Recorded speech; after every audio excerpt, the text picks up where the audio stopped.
Eu sou Sofia Cavedon e eu estou aqui para explicar, para vocês entenderem melhor o impacto das medidas aprovadas na Assembleia Legislativa desse pacote de final de ano, de início de ano 2020, do Eduardo Leite, como isso impactou, como isso muda a educação estadual.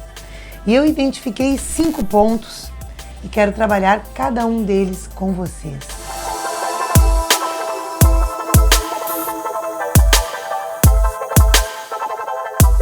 O primeiro deles que produz o empobrecimento dos profissionais da educação. Quando o Plano Nacional da Educação tem lá uma meta clara de equiparação aos ganhos salariais dos demais profissionais das outras áreas com a mesma formação que nós, professores, Eduardo Leite retira salário, reduz ganhos salariais, desestimula a carreira da profissão docente, a formação, a qualificação, o próprio desejo de ser professor e professora, confisca de maneira inusitada salário de profissionais aposentados, de maneira desrespeitosa, atinge e desvaloriza os trabalhadores não docentes na educação e traz para a educação estadual o contrato precário, trabalho intermitente, que eu vou explicar melhor para vocês e que consequências isso terá na educação estadual.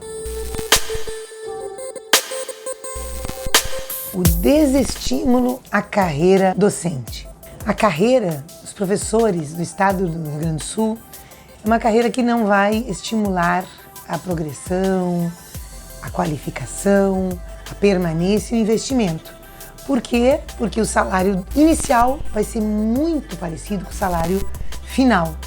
O governo quer dizer que paga e pagará o piso, no entanto, reduziu brutalmente as possibilidades de avanço a partir da qualificação. O que nós tínhamos hoje na formação acadêmica dos professores, nós chegávamos a ter 100% do salário quando chegávamos ao nível superior com pós-graduação. A próxima proposta, a proposta aprovada, faz com que o professor tenha que chegar a doutorado para chegar a 30% a mais do seu salário. Imaginem, do ensino médio ao doutorado, que é uma formação ideal, fazer mestrado, doutorado, a diferença salarial vai ser de 30%. Mas chegar lá é que é mais difícil ainda, porque não tem mais obrigação do governo em conceder esta progressão de nível. Tem um interstício, quer dizer, um tempo grande para conseguir passar de um nível para o outro, no mínimo 6 anos lá no início, além das dificuldades financeiras, da carga horária, né? Dificuldade de conseguir fazer uma formação dessa, que é uma formação exigente de tempo e de investimento.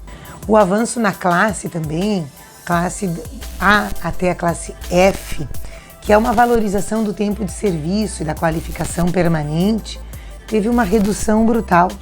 O que a gente chegava na última classe, que era difícil chegar, porque os governos que aprovaram esta mudança nunca fizeram promoção. Apenas os governos Olívio e Tarso faziam a promoção, que a previsão no plano de carreira era uma promoção anual e pagávamos retroativo. No novo plano, a mudança de classe vai dar no máximo 5%, chegando lá na letra F. Não tem a obrigatoriedade de fazer a promoção, não tem tempo para fazê-la e está proibida a retroatividade.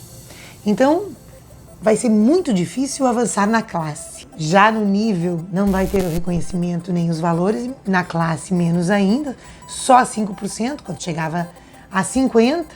E no total, portanto, a carreira do professor não vai chegar a dar no final, se chegássemos ao último nível, a última classe, vocês viram quanto vai ser difícil, não chegará ao dobro do salário inicial da carreira, o que no antigo plano de carreira era 4,5 vezes o salário inicial.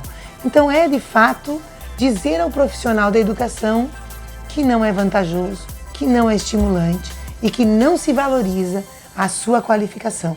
É desestimular a carreira de professor e professora. promove o empobrecimento dos professores e das professoras, porque os atuais professores com a sua carreira de 5, 10, 15, 20 anos têm a aplicação de um subsídio e o que excede o subsídio, e o subsídio é a aplicação da nova carreira, ou seja, é o piso mais aqueles níveis que eu expliquei, que são muito menores que a carreira anterior, e o que exceder este novo quadro vai para uma parcela autônoma. Aí está a jogada da retirada de salário do professor, porque se é uma parcela autônoma sem garantia de reajuste, e nós tentamos uma emenda para que ela tivesse essa garantia de reajuste, nós sabemos que com o tempo a inflação vai transformar essa parcela autônoma em nada. Então a perspectiva para os atuais professores, que perdem a partir daqui inclusive os triênios, é uma perspectiva de perda do atual salário aos poucos, porque esta parcela autônoma será congelada. Olha a ousadia do governo Leite. Redução salarial dos atuais professores em meio à carreira. Alguma compensação terá, talvez, no aumento lá no básico, mas um achatamento progressivo da carreira e a aproximação, portanto, de todos os salários com os salários iniciais da carreira. E esta nova carreira, que aproxima tanto o inicial com o final, ela é para 40 horas semanais. Isso é um detalhe importante, porque o governo quer dizer que é a única forma de pagar o piso profissional nacional. Um piso que vai virar quase teto para 40 horas. Só que o governo encaminhou e foi aprovado um novo mecanismo que estabelece que o regime dos professores, ao fazer concurso, ao serem chamados, é de 20 horas. E antes, ele era chamado para cumprir um regime de 30 e 40 ou 40 horas e estabilizava nesse regime. Pelo novo mecanismo, que é contratação de horas aulas, para cumprir componente curricular, ninguém mais terá 40 horas permanentemente, e muito menos para aposentadoria. Então será uma meia carreira e se ingressa, se traz para o trabalho docente o trabalho intermitente da reforma trabalhista do governo Bolsonaro.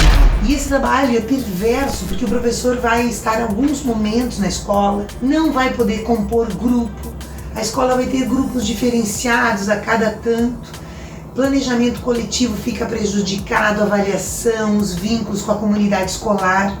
E mais do que isso, se suprime o direito que está consagrado lá na lei do piso, que é o pagamento das horas atividades, que é o percentual de horas para planejamento, para reuniões, para qualificação da educação. Então, Eduardo Leite quer gastar bem menos em educação, contratando pontualmente para horas, prejudicando lá a aposentadoria, mas impactando diretamente a qualidade do grupo de trabalho, do trabalho realizado na escola estadual.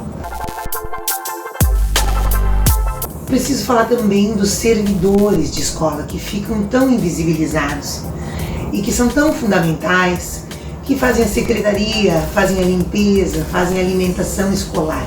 Eles, como o conjunto dos funcionários civis, perderam vantagens importantes. E se ter vantagens parece privilégios, mas eram alguns itens que davam algum ganho na carreira, uma vez que eles não têm um plano de carreira relativo à sua qualificação. Então eles perderam triênios, os 15 anos, o adicional de 15 e de 25, que davam um salário mais digno na carreira. Os servidores de escola, eles terão redução, inclusive o difícil acesso, que é um benefício importante, né, para as escolas onde tem um custo maior para chegar, uma penosidade para chegar ao trabalho e atender as necessidades da escola. Vai ter um limite no abono familiar, só para os de baixa renda, e ainda se reduziu para todos o abono permanência, aquele abono que estimula o funcionário a ficar mais tempo da sua aposentadoria, que hoje ou antes era 50%, diminui para 10% o abono permanência. Nenhuma boa notícia para servidor de escola que já vem com seus salários congelados e parcelados há mais de 6 anos. E isto com certeza é um desestímulo, um desrespeito a esse servidor, a este funcionário, o quadro de educadores e educadoras, e que garante, que dá condições para o trabalho lá acontecer. Nós temos visto cada vez menos trabalhadores, servidores de escola, temos as bibliotecas fechadas, temos dificuldade de preparação da alimentação escolar, porque não há concurso público, e agora que dirá, com menos salário, com menos estímulo à carreira, quem será que vai poder compor este quadro, vai querer desta maneira desrespeitados, desprestigiados pelo governo Leite. Um quinto item que impactou e vai impactar de maneira muito forte, o ataque na aposentadoria. O governador Leite tem falado de maneira cruel e desrespeitosa que investir em aposentado é investir no passado. Falou isso na rádio, na TV, e praticou isso na lei que foi votada em relação à Previdência.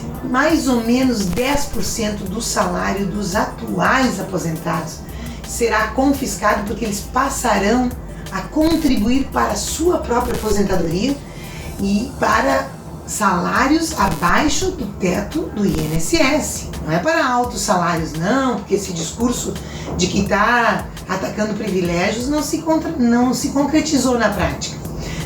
Aposentados, aposentadas com até 5 salários mínimos passarão a contribuir com a sua previdência. Isso dá uma redução em média de 10% do salário. E essa medida entra agora aí a partir de abril. E junto com isso, agora, plano de carreira dos professores, dos profissionais da educação, foi criado o subsídio. Isto também será implantado para os aposentados. O que excede o subsídio, que é o que excede na carreira antiga em relação à nova carreira, virará uma parcela autônoma. E essa parcela congelada. E isso significa redução progressiva de salário dos professores aposentados. Isto é inaceitável. Isso ataca a harmonia intergeracional. Tira a ideia de que aposentado dedicou uma vida inteira para gerações e gerações se construírem o nosso Estado.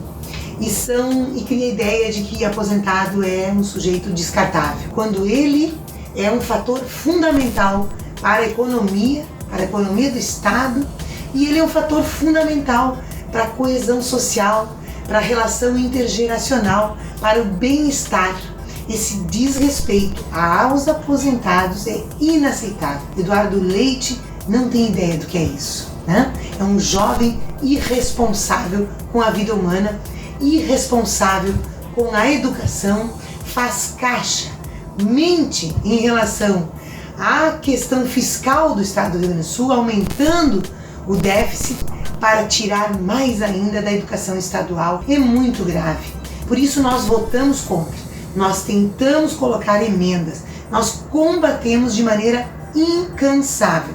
E este combate não vai acabar aqui. Nós já estamos preparando um projeto de lei para que a gente recomponha alguns elementos fundamentais. Obviamente o legislativo aqui tem limites, porque nós não podemos implicar em gastos com o pessoal, mas, por exemplo, o trabalho intermitente na educação é imoral, é ilegal e termina com a qualidade da educação.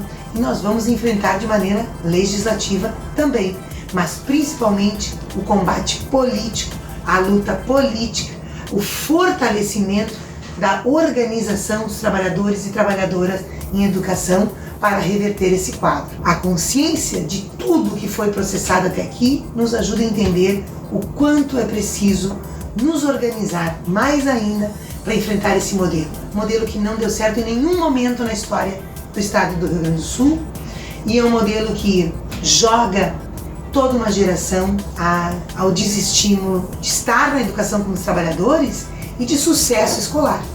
Não é uma boa fórmula, é ruim para a educação, é ruim para o Estado, e nós faremos o combate. Contem conosco. Continuem acompanhando o nosso trabalho. Nós temos uma rede social forte, acessível, o Instagram, o Twitter, o Face, o WhatsApp do nosso mandato. Nos mandem vídeo, nos tragam questões, compartilhem. Nós seremos muito mais fortes juntos e juntas. Conto com vocês, contem comigo.